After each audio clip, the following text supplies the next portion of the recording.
Welcome back to the show. What an episode we have for you this week. We are joined by one of Berlin's big hitters from the data world, Steve Buckingham. He is a VP of data, has been a director of data, has experience in solutions architects and coming from originally the politics scene.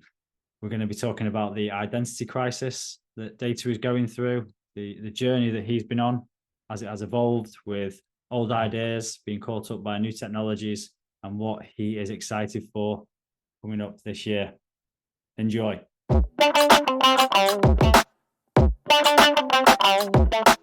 What is the biggest problem that data has with its identity at the moment? I think it's probably fairly common to teams across at the moment. The big problem is why? Like, why data teams? Why invest in these teams? What is the point of it? Why is it money well spent for the business? Mm-hmm. I mean, it's not just a problem for data teams, it's a problem for teams right across industry now, particularly if you're in startup industries. Yeah. But it's funny enough, for teams that are working with data, it's a question we've not spent enough time trying to answer. Mm-hmm.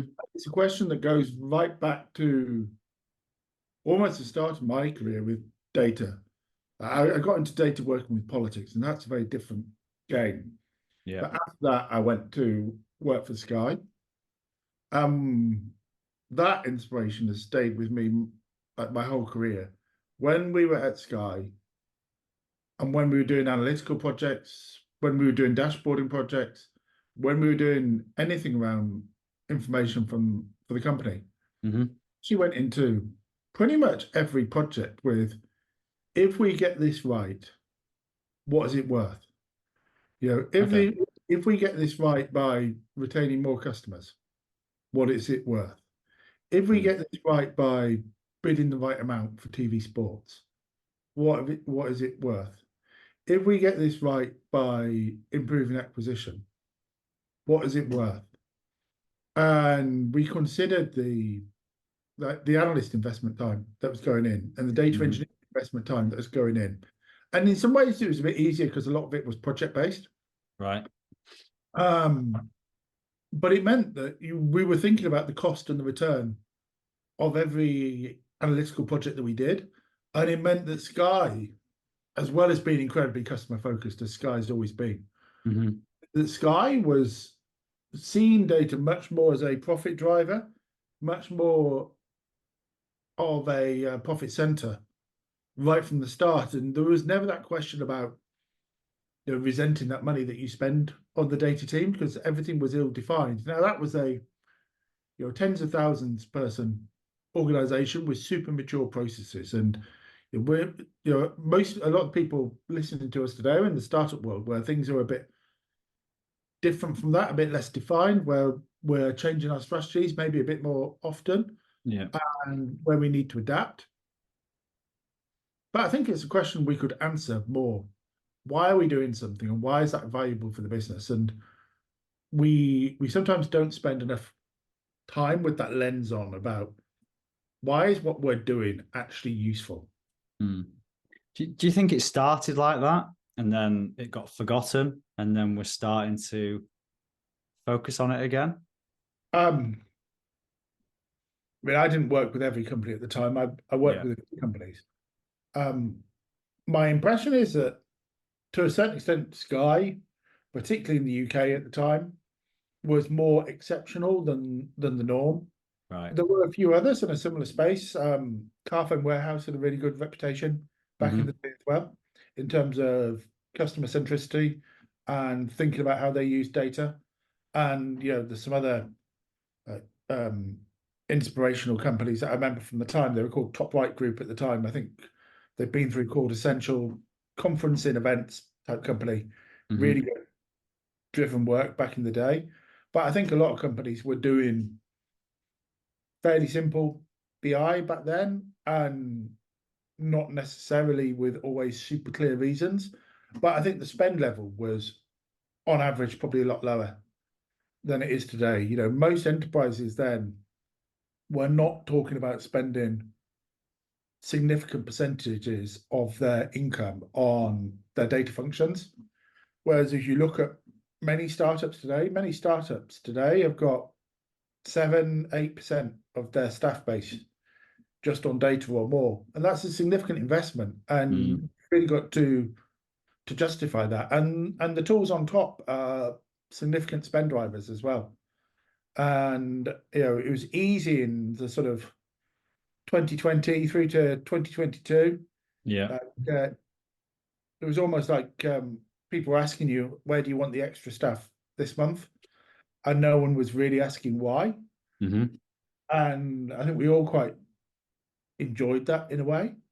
And I think we all thought we were delivering value, and hopefully we were delivering value, but we never thought enough about how or why or how do we justify this.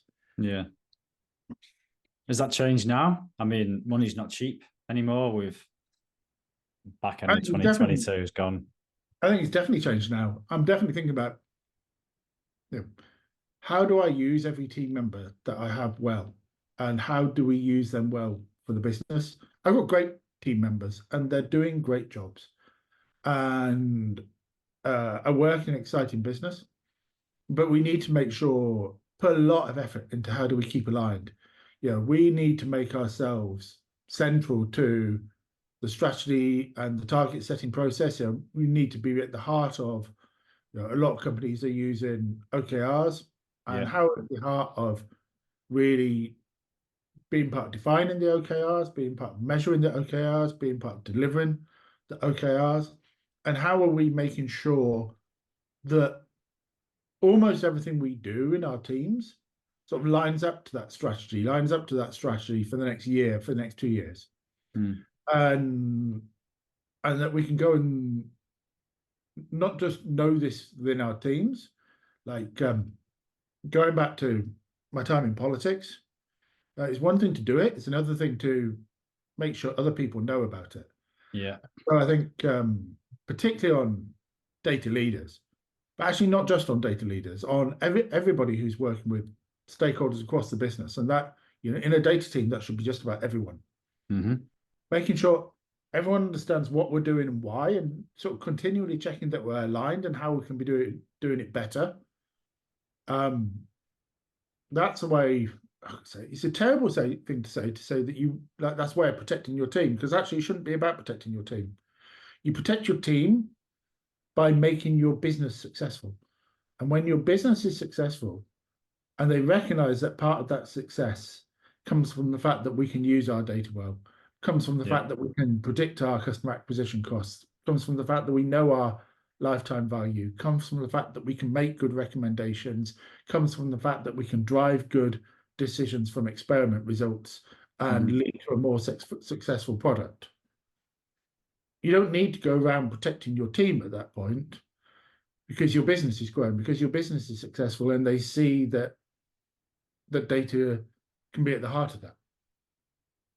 Has data potentially lost some value while the cost of acquiring it has increased? Is data becoming less valuable? Is data becoming less valuable? I don't believe it is becoming less valuable. I think it will become differently valuable. I think some things that used to be difficult will become easier. Other things will become possible. I think there's certain things that become less valuable in that you really need to know your answers a bit more now. And therefore, probably there's an increased value on quality and data quality. And so there's less value on being approximately good enough. Quality isn't the same for every single use case. There's different levels of quality depending on if you're doing financial reporting or if you're doing finding some trends in some product funnel. There's maybe different measures to apply there. But I think that's a space where bad data's become less valuable. Businesses have less room to make bad decisions, or to make bad decisions that are informed by bad data. But actually, in where we've got scarce resources, where companies have got less runway, making good product decisions quicker with good data is arguably more valuable. Doing a fake door test experiment, understanding the results of that and using that to help decide whether you invest in a fully fledged feature is arguably a lot more imperative and a lot more valuable when it's harder to get that next funding round, when you Yeah. need to make your money stretch, when you need to show that you have the potential to be a profitable and sustainable business. So no, I don't think it's become less valuable, but we need to think about it differently. It's you've got to be more focused. Is speed and quality therefore more is a bigger factor than amounts that it maybe was in the past? Just gather as much as you can. Speed and quality are, in that example, they're both important, and the real speed and quality are difficult. In that, if you want to have speed and you want to have quality, the way you have that, you need to have really good process. If you don't have really good process, for instance, good ways of testing your event data, good ways of having contracts in place on your production databases so you can understand what's coming in, good ways of implementing your tracking and your permissions so that you're sure the data that you can use, then it's very hard to move fast reliably. You can, without having good process in place, you tend to be able to move fast, or you tend to be able to move at high quality, and it's very difficult to do both. Right. And I think that's a challenge that a lot of businesses have faced. And you need to take the opportunities that you can. And one of the advices I would give there is, understand what's central to the difference that you bring and understand what isn't. And you don't need to invent your own wheel for the stuff that isn't your unique differentiating factor. Like, in my current company, we've got an experimentation platform, sits on top of our data warehouse, works on top of our data warehouse so that the data remains local to us, super flexible, super good also at implementing feature flags and things. And as long as we deliver reliable event data to it, it can reliably segment people into what A, B, C, whatever group we want, and can then do a good job and repeatable job and a low effort job of getting us the basic experiment results, telling us when they're significant, and doing a lot of that repeatable work of getting you to the result. And so that's where we are using some basic investment in quality to get good data, to automate a result and allow us to move faster. And then we can spend more of our analyst time in that instance on why is the result? Where should we go next? We don't spend so much time on getting to the result, which of course a great analyst can get you to the result. A lot of that is repeatable maths, which with the right process can just be done. And actually, it's better to do that. It opens up experimenting to a lot more teams and to a lot more people to understand the basic results. And sometimes understanding the basic results is enough. Not every decision needs a deep dive. And so that's allowed us to focus our resources, our people. Our people. I talk about resources, really, I mean people. And they can be most valuable. I mean, 2020 to 2022, standards slipped. We were probably not disciplined across the whole industry. It sounds like these aren't groundbreaking new methods. It's just remembering best practices. Yeah, I mean, there are a lot of there's a lot of groundbreaking new stuff out there. And some of it's valuable, and there's a lot we can learn from it. But you're also right that I think a lot of it isn't always as new as we like to think it is. And you take something, I don't often talk about it, but I take data mesh as an example. Data mesh is a really exciting topic with this, a really exciting topic for opening up data within companies, particularly for how large and complex companies can work with data. in recent years, would have been different at Sky going back over a decade now. In recent years, I haven't been at a company that I feel would have needed data mesh to be efficient and effective with Yeah. data. And therefore, in some ways, I've never really looked that much at adopting data mesh where I've been, because I haven't felt it's been the most urgent thing to think about. That doesn't mean that some of the principles you don't apply, like domain centricity, understanding data ownership, having good quality and contracts on the information that you publish, and making clear information available aren't things that we should follow. But it is absolutely true that those were things that we were following 10, 15, 20 years ago. It's absolutely true that when I was writing file extract specifications and file integration specifications back in 2012, that we were covering those topics. Now, we were covering them in a much less dynamic way and in a harder way to test. They were written in Word documents with tables attached to Excel documents at the time. But they were rigorously tested and rigorously thought about. And the whole process of extracting information was so difficult, so expensive. Like, you just had to try and get it right. Like, the penalty for getting it wrong was super high. And as we found it easier to move information about quicker, we did go through this space of like, well, let's just get the information out and try and make sense of it later. And that kind of came back to bite us, because then you found you got the information out, you tried to make sense of it later, and you found out that every 3 weeks the production database changed, and you never quite understand why, and it was never quite documented, and nobody quite owned that. And they said, well, can't you fix it in the data models in the middle? And then you've got a different change coming in every 3 weeks, and suddenly you've got an entire data team trying to keep up with the changes on the production database, with the exceptions that they write in their data model in the middle. And you've got a frustrated CFO sitting in the middle going, when can I make a decision about whether we're hitting our targets or not? Yeah. So the technology's caught up with the ideas. The ideas came too soon.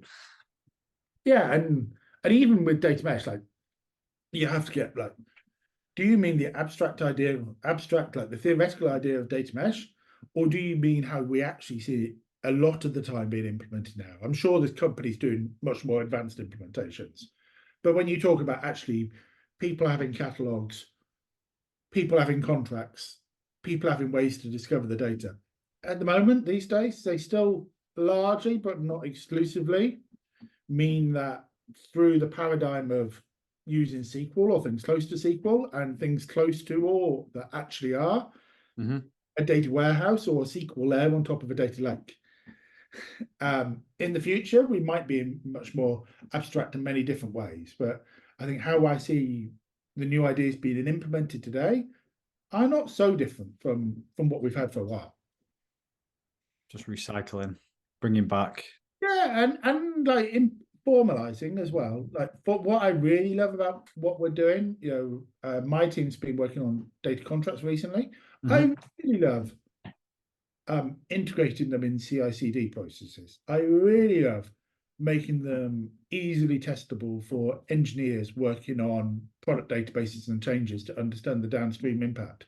And that's definitely something that was many, many, many times more effort and hard to do and error prone if I go back 10 years. So like, there are real valuable changes coming here that really allow us to move faster. Are we catching up? Data as a space catching up with software? And you mentioned CI/CD. Is there a lot we can learn from and implement?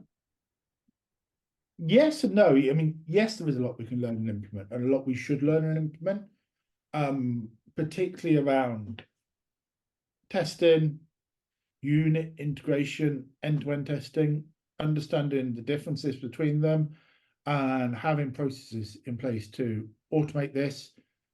For things like DBT have made it so much more accessible than your average startup. Than back when I was working with Sky, the big professional ETLs tools like Ab Initio had, in my mind, certainly if you were working in a startup, very high entry costs.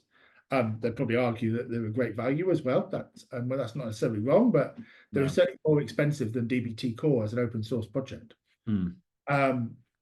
So the tools have caught up a bit, and I think our ways of working, our value on it is caught up, and we learn a lot from software engineering. But we should also recognize that there are differences.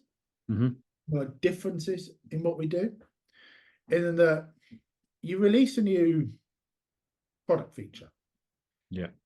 and it's changed, or you release a new version of, go back to the classic example of like the Facebook news feed. Shows how old I am when I talk about the Facebook news feed, and everyone hate it when it changed. Like, you can learn whether people like that or hate it, and Mm-hmm. you can let people get used to it over time, and you can A/B test it. But that's fundamentally different from, let's say you're working with your finance team and you're building a new revenue model, Mm-hmm. and you can show that all your unit tests are right, and you can show that all your integration tests are right.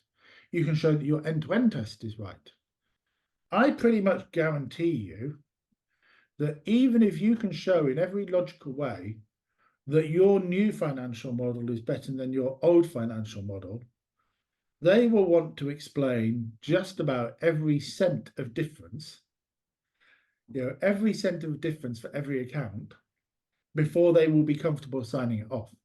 Because they're used to accounting scrutiny, because it really matters what they say to investors. Because when we need to be able to talk differently about how our business is performing, because we have a better understanding of our business performance, they need to be able to explain that, and they need to be able to react to it in a whole different group of stakeholders.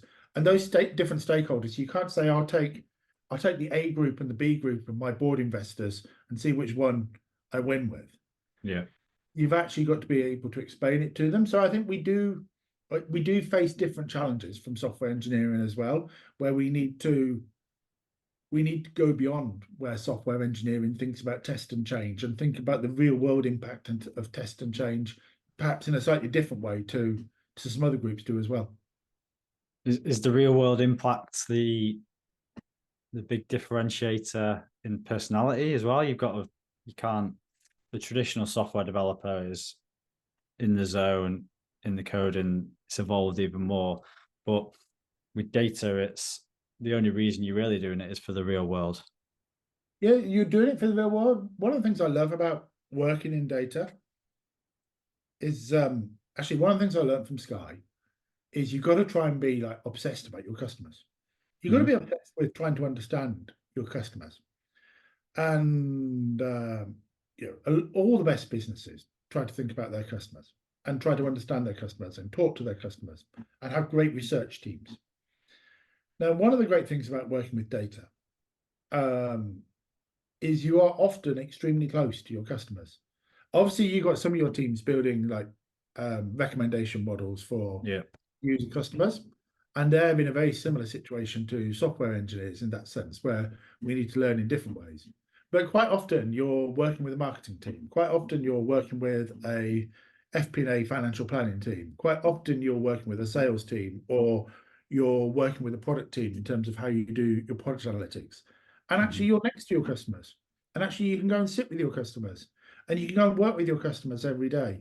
And even if you have specialized teams, like you've got a marketing analytics team, a product analytics team, it doesn't mean that they should just sit in some data area and occasionally type to their stakeholders on Slack.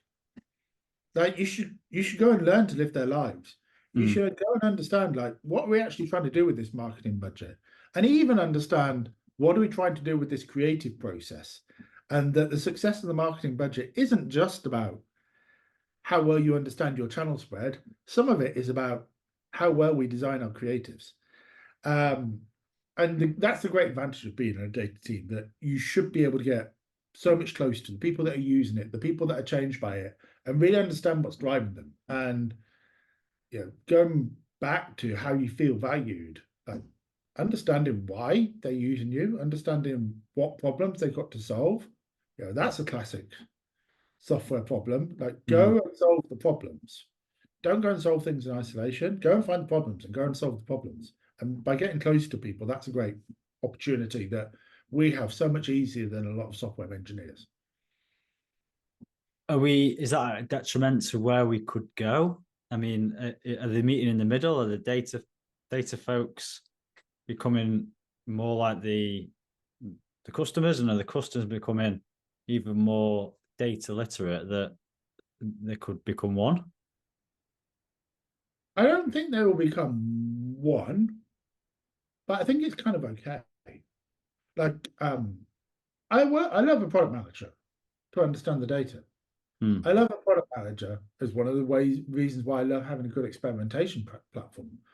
I love a product manager to understand why we run a test, what you look for in significance, and that's really easy to ingest, and that it helps them to want to follow this ethos, and it helps them want to test and learn.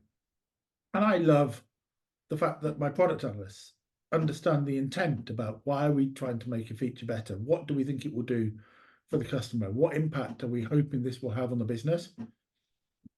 But because it helps them ask better questions and produce better analysis. Now, there comes a point when sometimes the simple answer isn't enough. And where the simple answer isn't enough, there's always going to be space for a really good product analyst there to help us go better. And that's where they will go better, by being deeper with their product managers and deeper with their product knowledge. And they'll work and they'll do the deep dive like together with the product manager. Where yes, at that point, in simple terms, the product analyst is doing the maths, but they're also iterating on what the right questions. How do we break this down in the right way? How do we then describe it when we're going back to talk to the business in terms that are really impactful, and lay out the risks and the benefits? And so like we do get closer, we get a bit closer to being one, but I think everyone will still have their specialism. They'll just understand each other better. Have you seen that evolve since your time at Sky? Oh, definitely. I mean, I've seen it evolve in my current company. Just in the last year or so, we've got, particularly in the product area, particularly since we really democratized a bit access to understanding how experiments were going. I've seen like the level on both sides and the level of questioning really start to rise. I've seen like it makes a natural desire, which we've fulfilled, to increase the frequency and lower the barrier to testing. So we've done simpler tests, we've done earlier tests, and I've seen the satisfaction that comes from that, in that we've seen more features trending in the right direction, or we've been able to step back from other features earlier, and we've had fewer sort of high sunk cost decisions where it's difficult to step back from them later. And so I definitely see that improvement. I see it in other areas, but that's the one that really springs to mind.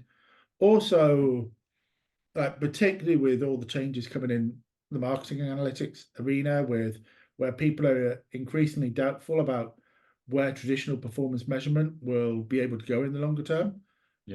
A real interest in trying to understand techniques like incrementality, a real interest in trying to understand techniques like MMM, and you make holistic marketing decisions, working with working with our marketing colleagues who are going to direct the money, and marketing analytics colleagues who can help us understand the impact of that. I've seen a real, I mean, I'm lucky to have some really good teams. But I've seen a real step change in that in the last year or so as well, particularly in my area. Having lucky teams probably speaks volumes about you, Steve. I think is probably a strong indicator. Well, like it says on the £2 coin, standing on the shoulders of giants. Very, very humble of you. Very humble, and we really appreciate you coming on and sharing some of your wisdom with us today. What's coming up? What are you looking into? What are you excited for this year? Well, I'm or excited beyond? for. I'm excited for growth. We've gone through a lot of product change. I'm excited for growth. I'm excited for giving customers a better experience and seeing the benefits of that. I'm strangely excited about business intelligence at the moment. I mean, it's a thing to be excited about. It's probably a bit personal because it's probably an area where we haven't super invested in, and actually we're starting to move forward, and we're sometimes finding it a bit hard to move forward. But actually we're showing actually making sure everyone's got the same basic understanding, making sure we've got a really good understanding of the drivers is still really valuable things to do. And I'm really excited about just continuing to press forward the culture of learning. We're also, I think, in common with lots of businesses going on this AI journey and working out what does it mean for us. And with that, I'm excited by it. But my watchword is always like, let's make sure we always start with the problem. Let's start with the problem and find out what we've got to solve. And then we'll find out how to solve it. And then we'll find out how to take advantage of the new solutions to do them. Well, I think AI is probably the first time we've had the solution for everything without the problem. It's this big hammer and everything looks like a nail. But finding the problem, I'm with you there. BI is an interesting one to be excited for this year. Yeah, I mean, so it's a really old one, but actually it goes in and out of fashion. It goes in and out of when people do it. And I think that actually good basic reporting was good. Reporting doesn't have to mean dashboards, but good basic business understanding wasn't a driver for every business in the last few years. No. And actually, like in this new world, you have to understand, where do you make your money? Where do you lose your money? Like the first advice I got when I started working for Sky, I had a fantastic colleague, a man called Darren Westmore.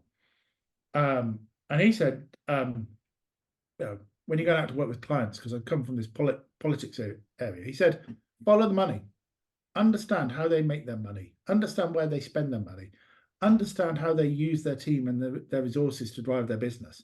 And that's how you'll help understand what we can do to make them better. And it's still great advice. Follow the money. Appreciate you for joining us, Steve. If anyone wants to follow you, check out what you're doing, any events, anything coming up where people can find you? I mean, you can always find me on LinkedIn. I'm always open up for a conversation on LinkedIn. I'm not an influencer on LinkedIn. I don't tend to write a lot, but I'm always open to talking to people. I'm always open for meeting up with a coffee with leaders and stuff. So get in touch. Amazing. Appreciate it, Steve. Thank you. Thank you.